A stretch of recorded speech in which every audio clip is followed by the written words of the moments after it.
People are at the core of logistics and supply chain management. And with AI and ever-advancing technology, there are a wealth of roles available. We spoke with Paul Adams from the Chartered Institute of Logistics and Transport UK to find out why it's a great sector to work in.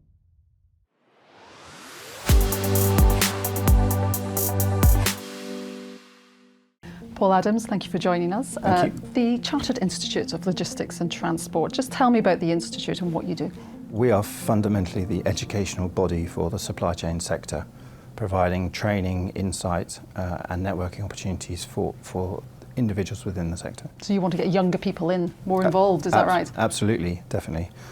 It's a sector that's evolving incredibly quickly and we require that young talent in order to continue that growth. Okay, and what type of jobs are you creating? What type of jobs are there right now? Because of the digital transformation of supply chain, there's a huge opportunity now for engineers, IT. The whole of supply chain is becoming far more technically complex. And there are a lot of challenges in the industry. Geopolitical, there's climate change, trade routes are changing. How are you coping with this as an industry?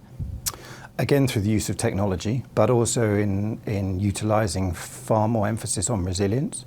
So things like onshoring and nearshoring, where you bring materials and goods much closer to the market and store them there, so that you can then cope with interruptions in supply chain.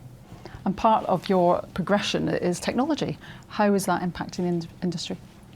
Hugely, particularly as an example, if we look at warehousing, now many of the larger warehouses are fully automated. You have a warehouse that will run 24 hours a day, doesn't require lights because it's utilising autonomous vehicles and drones to do the picking and the order selection. So that makes a huge difference.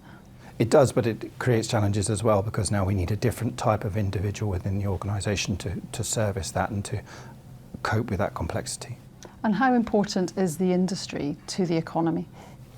Massively, and I think we saw this both in Brexit and particularly in COVID. Everything now comes through an international supply chain, and when we get interruptions in that supply chain, it's a real shock to the economy. People, you use Amazon as the example. You expect to be able to get something next day or at least within 2 or 3 days, and that is all supply chain driven. And you have to obviously take care of the planet when you're doing all of this, moving goods around. You create a lot of carbon emissions within the industry. What are you doing to try and reduce these emissions? Decarbonisation is probably the biggest challenge facing the industry at the minute. There's a huge amount of work being done utilising technology and optimisation via digital technology to reduce carbon emissions.